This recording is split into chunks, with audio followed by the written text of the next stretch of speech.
Hi, Mont. Hi. It's crazy. We are two Latvians in Prague. Yeah.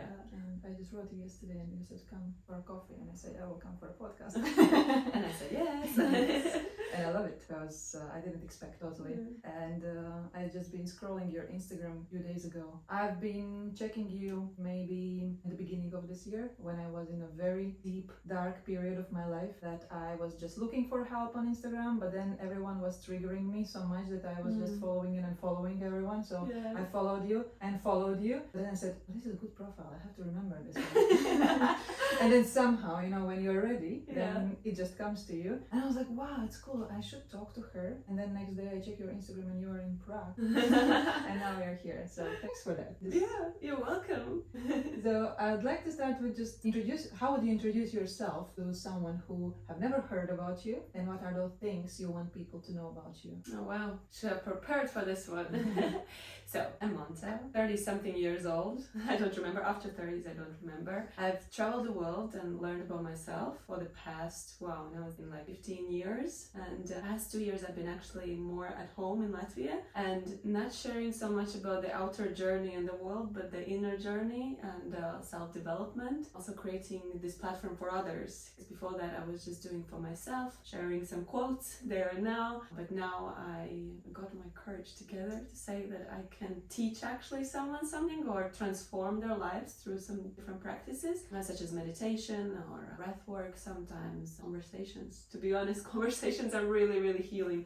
And I also run my own podcast as well. So yes, your podcast actually was one of the things that got my attention, especially because you have a lot of solo episodes. And in those solo episodes, you share your experience, but also I really like your approach of this is me, this is how it works for me, but I'm sure you can also take something for you. And in every episode, and I haven't listened to all of them, but in every episode that I have heard, I took something for myself. And I love this about nowadays, we can just immerse somewhere, we meet people online, and we can get out of them so many useful things for ourselves. And I think it's priceless what we can give to people through these platforms. And I think also your online courses that you are creating now to share your knowledge, to help other people to become their better versions. I think it's admirable. And I would like to get to know a little bit more. How did you get to that courage to say, okay, I'm smart enough, I'm self-confident enough to go online and create my own business and teach others? Because for me, it's like, what can I teach others? I mean, yes, I've learned some things and I've been places, but there's so many people doing that already.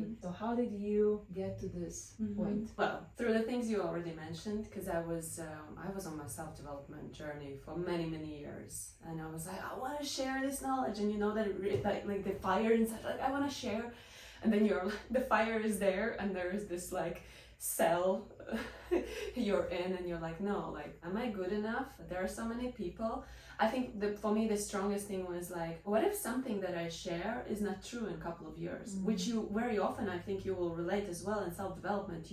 You're so passionate about one practice for some time, and then after the while you're like, actually there's something better, or actually there's something like other thing that transforms you more. And I'm like, what if I go and just tell everyone about this, and then, you know, not next week, but maybe next year I'm like, nah, there's something better. Like, if you teach something, you should be like that forever. And it drove me in a depression. Quite literally, I was so like, I wanted, but I didn't allow. I wanted, I didn't allow. And I was thinking all the ways how I could do that without dealing with these problems that I faced of like, what if I'm not good enough, or that if I change my mind. And afterwards, you go through that dark episode, things change. You're grateful that you wake up, and then you start sharing just because it makes you worth living. And you're like, okay, I'll share with one person, another, third, fourth. And when I came back to Latvia, COVID started, and many people were just looking for some sort of, not even like spiritual, but mental relief and support. And it was because people asked, they're like, oh, can you teach meditation online? Because we couldn't meet live. Okay, well, they ask, I'll provide. You know, if they ask, I provide, and then I can blame them. You asked for it. Yeah, you asked for that. Like, you trusted me, you asked. So, and then, you know, step by step, you understand understand that. And also at that point when I was teaching my meditation, it wasn't, you were mentioning about solo episodes, you should have a look how many I have before with people, because I didn't have a courage. What if I gonna like just share just me? I thought I could do a podcast, but only if I have guests. And then I was like, okay, that's my biggest fear. There's this. I'm like, let's work on that. And I do, like, once I realized that fear, I like to just dive into that and do totally maybe opposite and do something that you're like, this is so scary. But it takes some time to proceed to that point where you're like, okay, I'm fed up with myself, not allowing myself to live like I want, and I'm just gonna do it, and fuck it, let's do it. Just like facing that fear to get rid of. Yeah, facing the fear of like going and doing the action, not thinking about it. Because what I did before, basically, I think for a good 3 years, I was thinking, what could I make? What is there? Like what online course? What could I offer? And you're like pondering, but you're thinking. You're not actually doing anything. You're just thinking about it, and you're thinking about your fears and your excuses and all that. So later on, when I didn't get a courage, I got fed up with myself. Yeah, I had very similar feelings, that I was just a little bit different because I was in this maternity, young child of 1.5 years, and I was like, who am I? I'm here with the child, and I just can't figure it out. And I was thinking about podcasts for some time already, a good few years. And then I went to some retreats and some online courses, and I said, okay, just up my perfectionism, and I just started for myself. Yeah. Because when we kind of have this selfish reasons, I think, to do something, to share, you also later understand you want to help others, and I kind of developed it this way. So when we want to help others, we helping ourselves. Of course, like the main reason was like I want to share, because if that helped me, that will help others. But then you think, you ponder on that for for many years. Like, it's true fact. So 15 years, like 12 years, you've lived abroad. Then you came to Latvia in the most ridiculous time in the world. Wow. And, Perfect one. From someone who was traveling, I don't know how many countries per year, and suddenly you have to stop and be in your little hometown of 12,000 people. And not in a really nice season of the year. So what was the most challenging thing for you during this period? I'll just recap a little bit before going back home. I went for a holiday. Home. I went home for a holiday, not just like I was thinking maybe a month, top. But I was before that planning on moving to Shanghai, because that's challenging, that's bubbling, that's a big city, all these opportunities and everything. And I went back home, and it's like 12,000 people. And I remember someone asked me the question at that time, like, what is more challenging for you, to leave and like go somewhere else, or to stay? And I was like, to stay, of course. Yeah, maybe this is the learning lesson for me, and then just like, okay, now I'm here, I'll stay here. Because I felt with a feeling it was the right choice, but not with the mind, where it's like, wow, like I've been like everywhere, why would I be here? Then the feeling was like, no, this is a good time to be here, and it's scary. It's super, super scary. I like how you see opportunity in all those things. Like, okay, what can teach me? And I think with this kind of approach, you are really more open to new things, and maybe try new things. So out of those more than 50 countries you've been to, if today somebody tells you, you can choose just one that you've been to go there again, one more time, what country would you go to? Probably India, but I would experience it in a totally different way. Because when I first went there was a beginning point of a deeper meditation journey. I had meditated a little bit before, and I went there and I went deep, and I think now I could enjoy maybe other things, because I was just there in my spiritual cloud session, like I didn't care too much about maybe places or what other things India is offering. I was purely interested in the spiritual journey. So I'll definitely go back, because it's a huge country and there's a lot to see as well, and a lot to experience, and spirituality. I like how it's intertwined in a daily life. It's there's a shrine, like I was telling someone recently, I was always walking with the red dot here and it's like, why? I was like, because you go to temples on and off, like, and they always do this too, the red dot on your forehead, and like, why not? And I did enjoy that. I really like how you described your trip to India in one of your episodes, and it's also in English if somebody wants to listen to that, because you talked about it so positively, and I kind of thought that you would choose India from what you've shared there, because this is what we have conception of this country, that it's dangerous, that it's especially for a woman, blonde, tall, beautiful, different. It's very dangerous. But you explain how if you protect yourself and take care of your safety, you can really enjoy that country. And what is one thing that made you to choose this journey of spirituality? To say, okay, I want to learn yoga, I want to learn meditation, and how does it help you? Or how did it help you? I wasn't satisfied where I was. So I was brought up in a Christian faith, and when I moved to Canada, I also attended some church sometimes, but you go there, but there's like not, and you have that seeker within you, which you later understand that it's going to be always there. You're always seeking for something, for bigger meanings, for bigger experiences. But I thought I had to satisfy it somehow, and the church didn't satisfy it anymore, and it had a lot of boxes that I didn't fit in. I didn't want to live my life.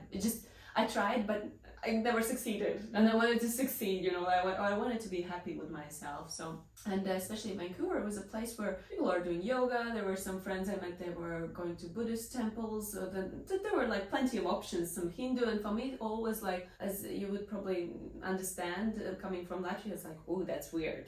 That's like so weird. Like, no, many gods. No, there's just one.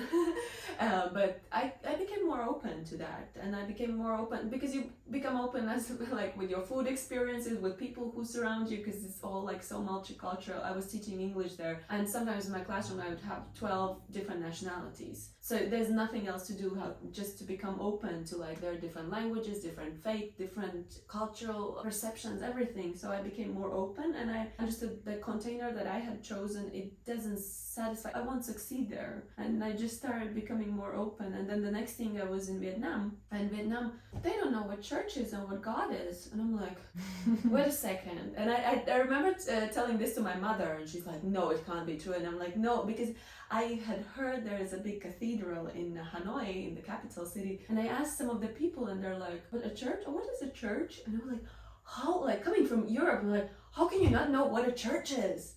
But then, like, do you know what is an ancestral shrine in your house? And then you, like, put the food on there so the ancient spirits come and bless it, and then you eat it? Like, no, of course I didn't know about that before. So it became, like, this travel became, like, I was telling also in my book, it's like, kind of you visit the outer world, but the experience is always within. You're like, okay, this box doesn't satisfy. Then you go, then you see like, wow, these people are thinking totally differently. They have their own box as well, but it's like, wow, okay, so what is that I'm really seeking as well? Like you said, start questioning yourself a lot, like really a lot. I called it at that time unlearning. So you were unlearning to have this perception of one God, church, and one right thing, to learn new ways of thinking about spirituality. And how's it now? How would you describe yourself now? In a spiritual way? Yes. Very, very open. I'm super curious.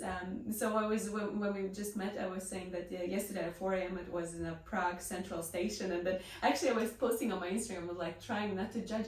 I didn't actually judge. I was just like, I was sitting there and watching people. People are interesting, but like not interesting in even a bad way, but I was just watching like, wow, this guy's like barefoot with his nose, I don't know, broken or something, but there's blood on it, and he's singing, and I'm like, this is hilarious. Then this guy runs in and he's like, someone just robbed me, where's police? And like nobody's helping him, and I'm just like, I'm looking, and I was like, this is like such an experience, And I'm just more like this in a very, very, I think the last year it has become, even in self-development, they're always like, so what's the next thing? Where do you see yourself in 3 years, in 5 and 7? I'm just like, fuck off, I'm happy here and now. Like, and it has this scary idea of like, but if I'm so content, maybe I'm not gonna move anywhere else. Maybe I'm in that comfort zone. But I'm like, Monta, for real, like, what does your soul want? I'm like, oh, I was asking about that yesterday in Prague. Like, what does my soul want? I've seen that like 5 hours in Prague walking around. I'm like, been there, done that. I'm like, okay, but what is the next level? What does my soul want? I'm like, okay, my soul would like want to create something, and then I'm like, what would I like to create? And then, you come with a podcast, I'm like, here we go, like there is the creation mode of we can create this, and this happens with people. Like you create mostly together with others, that's co-creation. When you let this to come to you, when you're not too busy or making yourself too busy to think, okay, I'm bored here, what should I do? My mantra for a few months earlier this year was, I don't know who I am.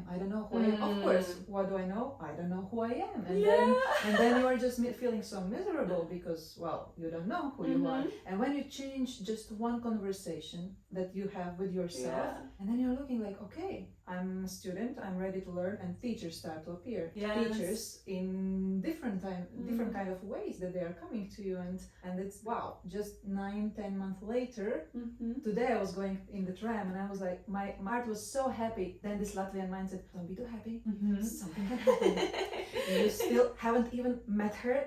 What if, all this, and I'm like, okay. Everything is fine. But this that I wanted to say is just short period of time. When you are committed, when you are determined, you can do so many things. And I don't remember, it was in a podcast or I read somewhere that you said just in 1 year you can change so much if you really put a work on it. Not just dreaming, I want to, but you really have to start doing that. And on doing, I'd like to talk a little bit about your book, Become Human Again. How did you come from that idea to write a book to actually writing the book? And how did you get to Bob Proctor? Okay, I'm prepared for this because someone asked me this already on the Mind Valley Berlin, and I was telling, and I realized that I felt so happy about telling that. It was at the dinner, and I was like, I don't really am hungry because I'm so excited about telling this because someone asked me about the book. And so first I was meditating, and Saturday mornings my favorite thing is to read a book and not to pick up your phone or get on Instagram or something. And especially in a world like today when you're so busy with being busy, I was like, but if I only post on Instagram, this is how, not telling, but this is inviting people to spend Saturday mornings on Instagram, because I used to more post things that I like, a journaling things, written down. I was like, okay, and I was meditating, and it's like, I should write a book. So people on a Saturday morning could pick up a book, read a chapter, and go live their day. But this, the outer description of some country and my inner journey will bring them some idea that you take and you live throughout the day and change. Maybe something in your day changes because you read the chapter. So I was like, okay, brave idea. good job, Monta. Like, well done. I was like, okay, so how to write a book? So you start, if you are in a good mood, you start asking the right questions, like, how do I write the book?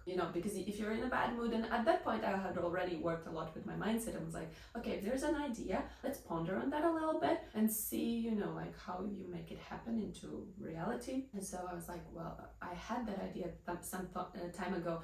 Gabby Bernstein, she's a super author of so many bestsellers and everything, and I love that she said she channeled books. So she would basically, sit in a meditation, afterwards start writing, and the words would just come. And I was like, if I ever write a book, then that would be like a channeled book. And I didn't understand what that means, but it sounded cool, not like choosing what to write, but like someone sending you thoughts. So like, yeah, one work, less. But I was thinking like, okay, that would be great. The next day, this email arrives that Gabby Bernstein for the first time is doing the course. Like, okay, cool. Like the idea here's like, she's coming with an offer. Like, here I will teach you how to write a bestseller book or write a book. And I was like, okay, too expensive anyways, but they offer a scholarship. It's like, yeah, I could sign up for a scholarship because it's so impossible to get it. So probably, so I don't get it, so I don't have to write, right? Any excuse you can find, you do, right? Amazing. Like, and especially Gabby Bernstein, she has so many followers. Like, imagine how many applications that will get. So I applied for this. And now I'm like, I have applied, like I've done my part. Let's move on with the life. And they emailed me back. They're like, hey, like we can't offer a full scholarship, but we can afford like 50% off. And that was super affordable. And I had thought in my, like, okay, I think it was over €1,000, but I was like, if it's 500, I would do it. Again, the thought like, this is too expensive. If it was cheaper, I would totally do it. So excuse. And they offer for the price that I thought, like something over 500. And I was like, shit, I have to do this. I'm asking for it, I'm getting it. I'm asking for it, I'm getting it. Like, too bad I didn't have that, like the zero, like if it was for free I would do it. No. So I was like, okay. I mean, everything is on the, like, I'm moving towards that. And even if it's scary, even if it's something, but it moves in the right direction and it's light and it's like, it's good, I have learned you should follow that. So I follow up with the course, and then yes, and you know, there were different exercises, what to do, gather your stories, and I started writing, and it was in a way channeled, because I would usually go for morning runs, then sit down in my meditation, and in somewhere in between, either in a run or somewhere, I would have the idea what I want to write, what idea I want to convey, because I wanted every chapter to be a transformational chapter. And so I would do a voice messages to myself, then later is like voice to text, Google, so easy. And you know, I had the chapters and everything, and next thing I wished for someone really great to give a reference to my book, like to give a review.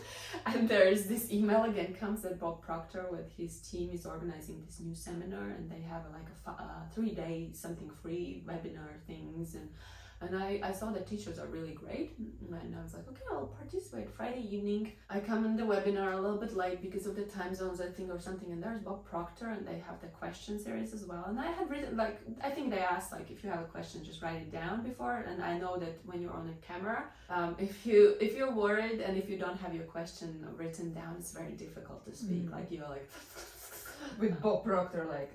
yeah, but with like, you know, like we have a conversation, it's much easier, but when someone is like full attention like this, and you know, you have 30 seconds basically, and you have to be like, so like, okay, I got much together. And so I had written down the question, how can I make my first book to become a successful book or a success, something like that. And they were like about to close the session, and then they're like, okay, one more question, and then okay, Monte, you. I'm like, oh my gosh, I had so many excuses, because you know, like, you can write a book, but you can also like, you cannot finish it, right? So you're like, okay, I'm like doing this. And he was so straightforward, like me with his receptionist this morning. He's like, okay, what's the name of the book? When are you going to release it? Do you have something in English written down where we can check it? And I was like, gone, like, ding, ding, ding. I had the questions. You were like so self-confident. Like, wow, like, did she prepare for that? Did she know he's going to ask how? Didn't you see my underlip like, oh, good. It was like, yes, Bob, I need it. But when you, okay, that's fake it till you make it, but in 30 seconds. My underlip was shaking, I was sweating. You don't see that on camera. And even like if it was face to face, you wouldn't see it. But that's a good thing about us humans. We do have a lot of emotions. I really wanted that. But I'm not, if I'm gonna cry there, it's not gonna work. So you have to see, that's Bob Proctor. He's asking questions. You have to be confident if you want something. Come on. That's your one in a lifetime opportunity. Well, especially now when he has passed. That was truly, because I'm like, whoa. And and I didn't expect for the review. I just wanted to ask a question as well. You see, like, this is also some part of manifestation. I didn't put myself like, hi Bob, would you review my book? I'm like, no. I had the question because I truly wanted, that was my heart's desire. I truly wanted, like, how can that be a successful book? And he was like, okay, I'll review your book. I'm like, ooh, Jesus, Mamma Mia, like, what the hell, no? And I'm like, is he gonna read it? I don't have anything. I just have like my notes and like on my Word document. I'm like, oh, he's not gonna read a freaking Word document, you know? So I built a website overnight. Okay. So, you know, like when he comes in to read, there are chapters, it's beautiful, it's nicely presented. And I asked all of my friends who were native speakers, like, can you just please like check my chapter so it doesn't have any mistakes? Because I hadn't done any proofreading. Like,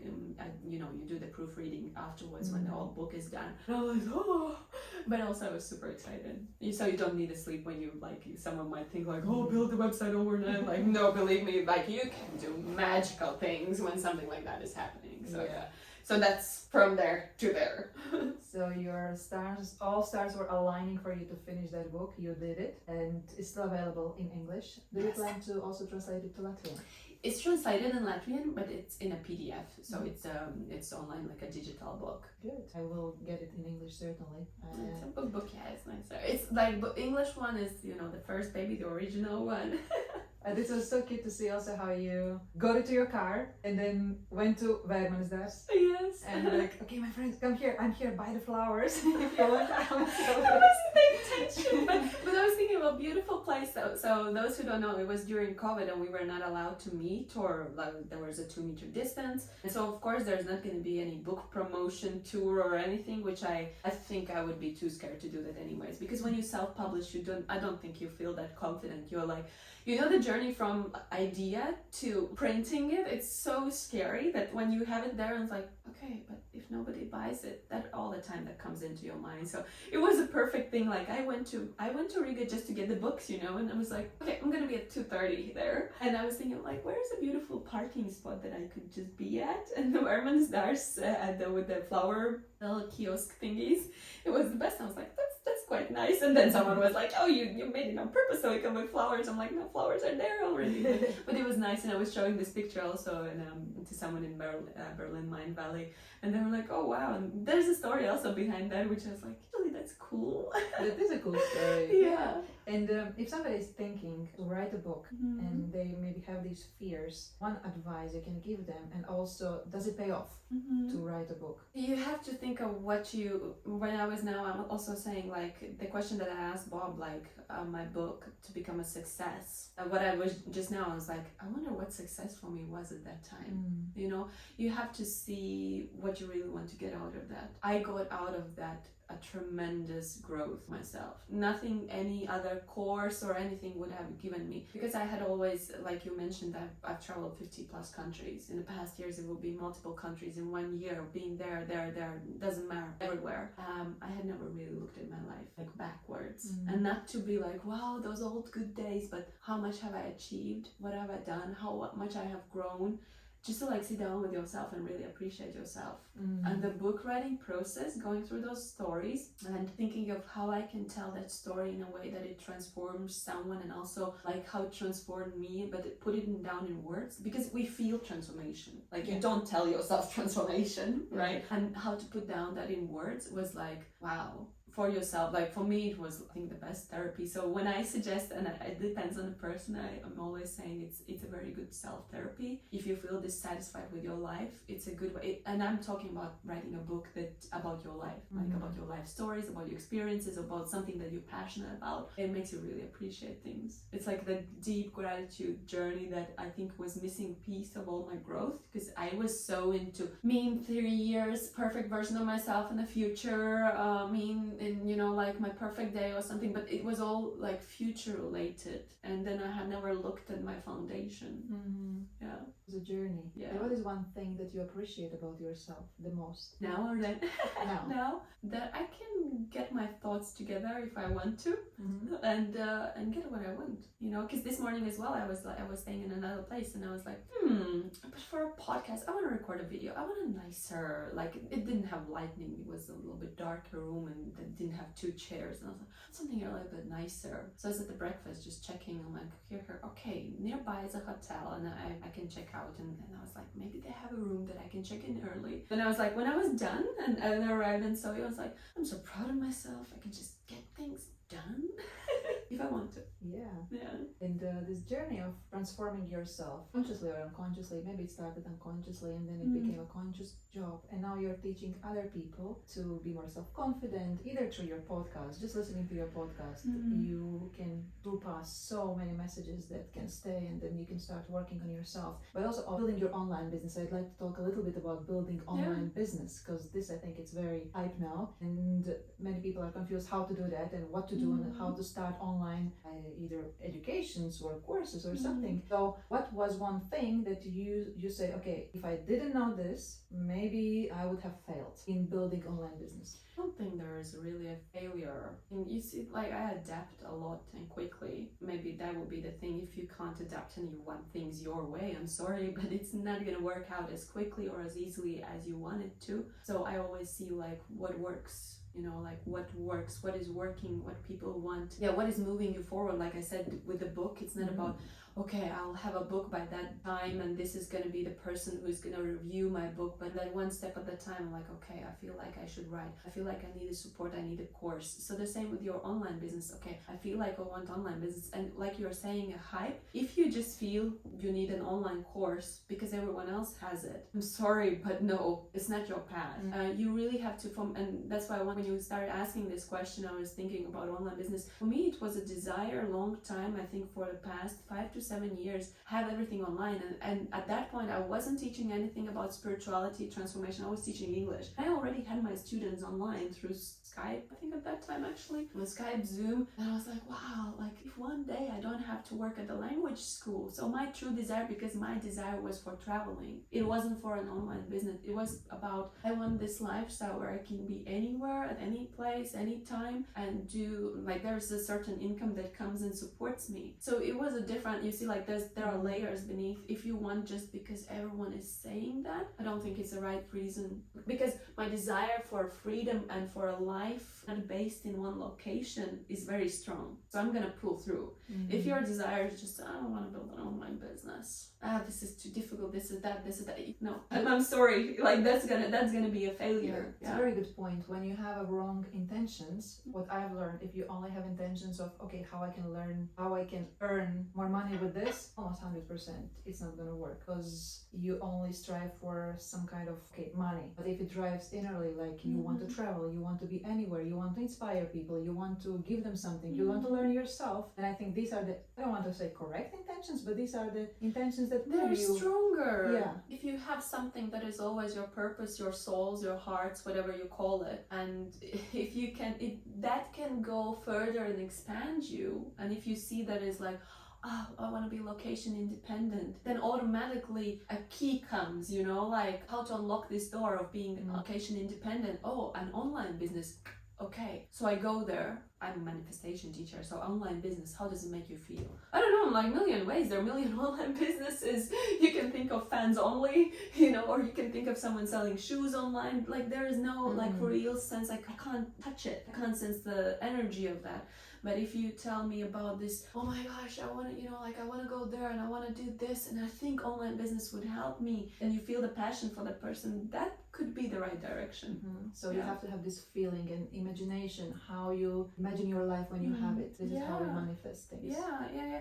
Not just online business, but like ask yourself, what does your soul want? Like what do you really want to experience in this lifetime? And also this is a question to ask yourself many times and often every day, because the more you free yourself, the more you can imagine you could have. Because also the first time you would be like, oh, maybe I just want a better job, and you don't have that idea of online business because that feels like that's impossible. If you're working at the grocery store, like how could I suddenly build an online business? Yeah, it's so nothing bad with the grocery store and working there, but it might be, but maybe the next step for you is to become a shop manager. It's too big, it's too high of change. It's too high of a change. And Regan Hillary was on the stage on Saturday at Mind Valley's event, and she was also saying, you know, sometimes you want to manifest 1 million, but you were at the 10,000 at that point. She's like, go to 12,000. And I reflect back on my life, step by step. When I started traveling, I was hitchhiking and staying at couch surfing. I still know how to do that, but at some point it became, I want something more. I want to stay in a guest house. It wasn't a hotel. Hotel was like, that's too expensive. Not,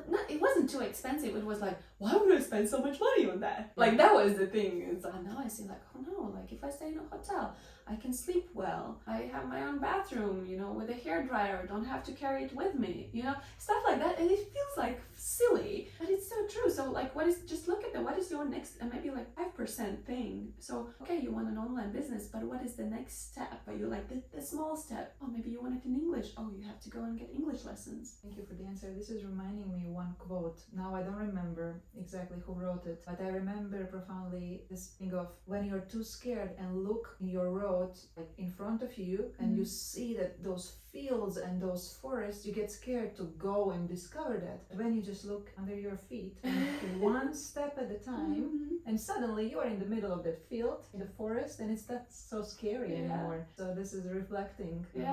I teach a lot about the one step.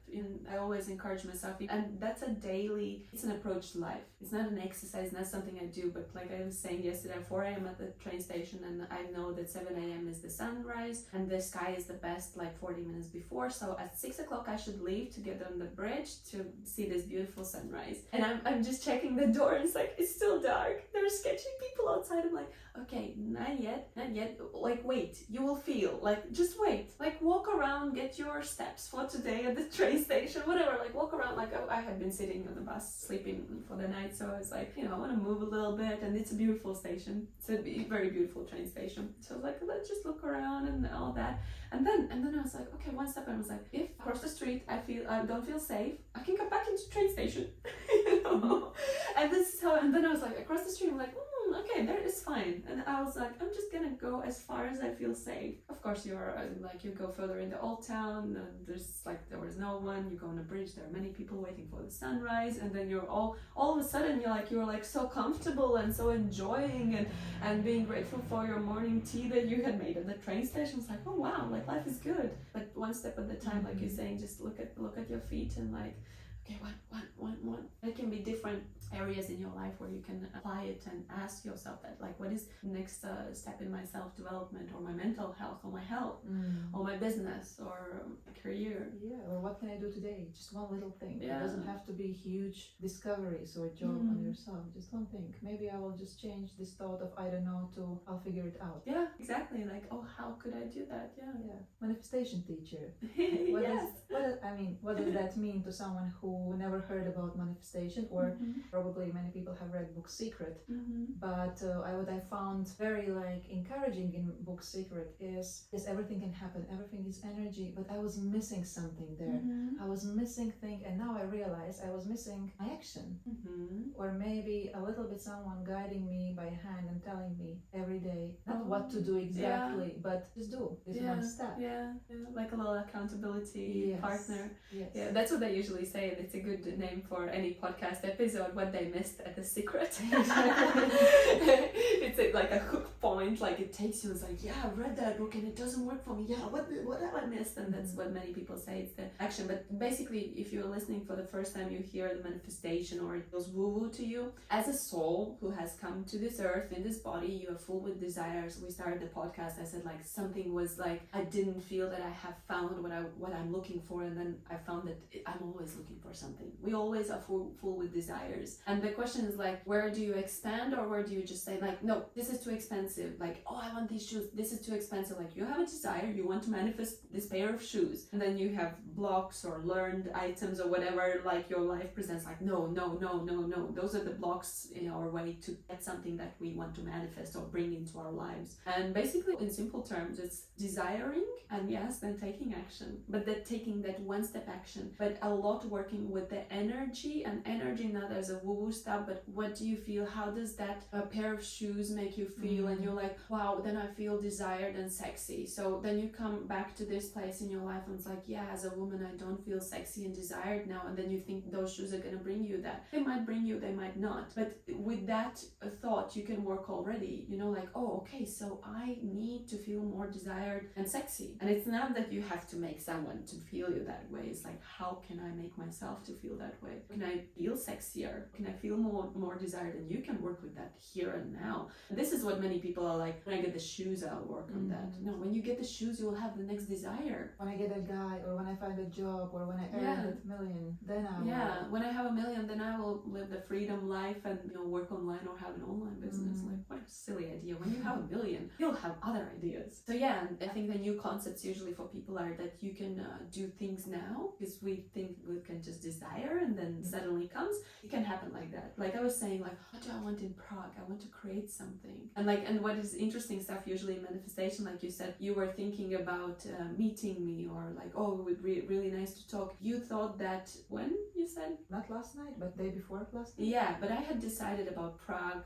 4 days ago, when I was, I think it was Thursday. I was like, okay, I'll go to Mind Valley because I can go to Prague. That sounds interesting for me. And you see, like, sometimes there are manifestations when we are like, people, when they receive money, they're like, all this money came in, but actually the money was transferred like before you were manifesting. So it's an interesting, like a mystical thing as well, to bring into your life. But yeah, it's like desires, little actions, and learning about that energy, that you can feel what you thinking you can feel in 3 years. When you have something, you can feel that now, and it's very, very satisfying, and it's a lot of relief. So if you're looking for a relief, stress relief, something relief, manifestation is like then learning about the feeling and energy is really useful. Yeah, and for me, what was, or maybe still is sometimes, not challenging to think about, but every thought that we are creating something for the future. Mm-hmm. Or if I see something and I say, oh, it's nice, I would like to have it, and then you forget about it, and then sometime later you have it. Yeah. And you see that what I'm learning now is to, when I see something or someone who has a beautiful car or something so cool, instead of that common, for me, thought of, oh wow, how did I get it? Or where did they steal it? Where did they steal it? Thinking about it more negative. Mm-hmm. I've read somewhere, and I like the idea so much, appreciate it, because if you're happy for others, Mm-hmm. this energy brings you possibility to have it too. Mm-hmm. And I fall in love with this idea. Mm-hmm. I'm like crazy cheering for everyone who is going in cool cars, or I don't know, having beautiful things, even if I don't have it yet. Yeah. It makes me feel better than going with this energy of everything is shit and those people just are bastards and poor me, in this victim role. If only for this energy change, it's already cool. Exactly. Yeah. And it's like seeing the opportunity or possibility that, oh, if they have done it, I could do it too. But that is like when we start thinking, what is my desire? Okay, let's take a car. My desire is the car. And then actually looking at like all the shit that comes through your mind when you see someone in the car, then you actually realize what you have to work with. Mm-hmm. Oh, I have to work with, I actually envy people. I think it's unfair that they have it and I don't have it. Oh, I think they stole it. Oh, we have the most popular one, like, how many, sorry, this is gonna be rude, how many dicks has she sucked to get that car? Like, that's a very, in Latvian, you know how it sounds, but and then we have the opposite now. It's like, oh, she must be a really good sucker. Let me go and learn from her if she can get that car. Like joking around. Later you can joke around, but first sometimes it's like, what a Barbie,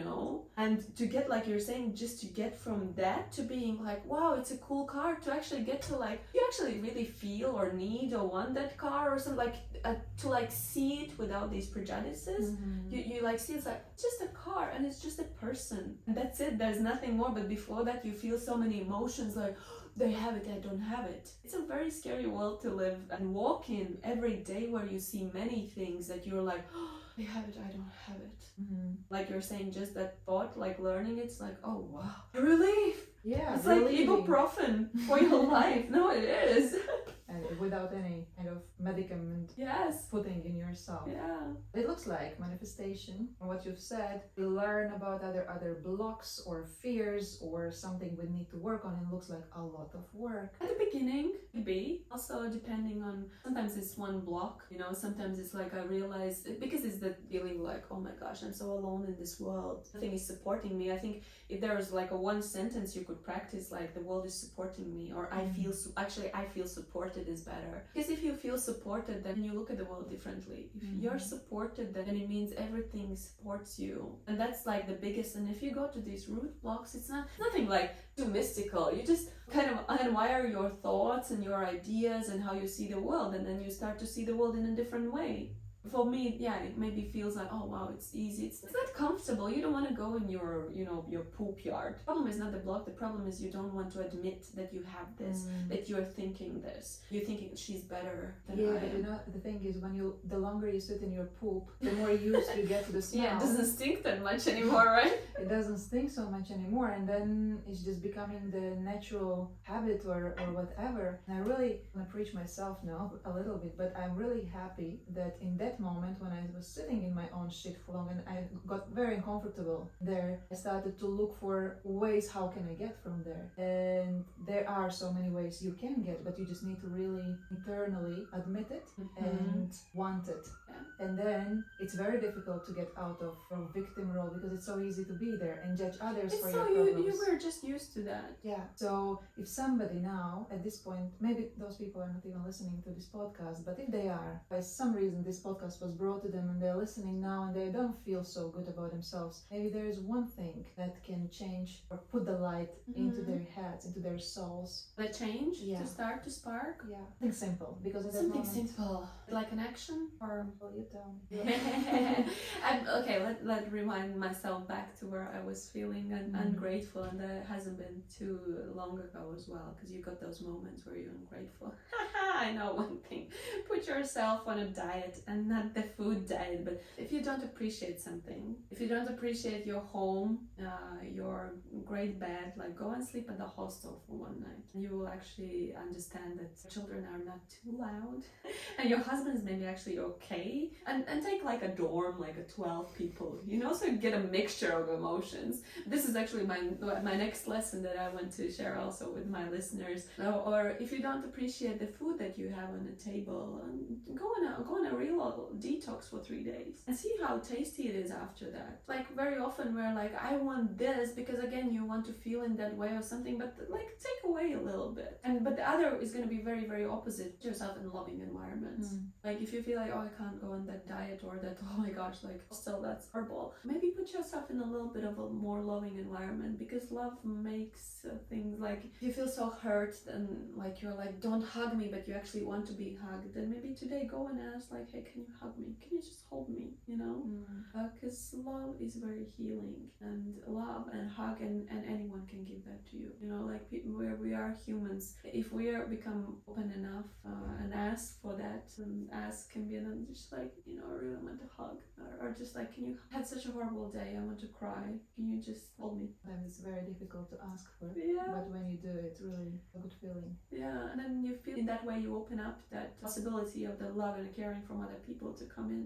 So you can go hardcore, like I said, you can like go on a diet in certain areas of your life, but that is for more people who are in self-development and still feel that like, oh, I'm not so grateful for something. Oh look, Or just start to write all the things you can be grateful for. And very often we just don't appreciate. We wake up in the morning where we have ability to stand up on our both feet and walk to drink a cup of clean water. Right? Exactly, yeah. Sometimes, when you don't feel it, then it's a subtraction of that can really bring that light to you, like, oh my gosh, this is so good.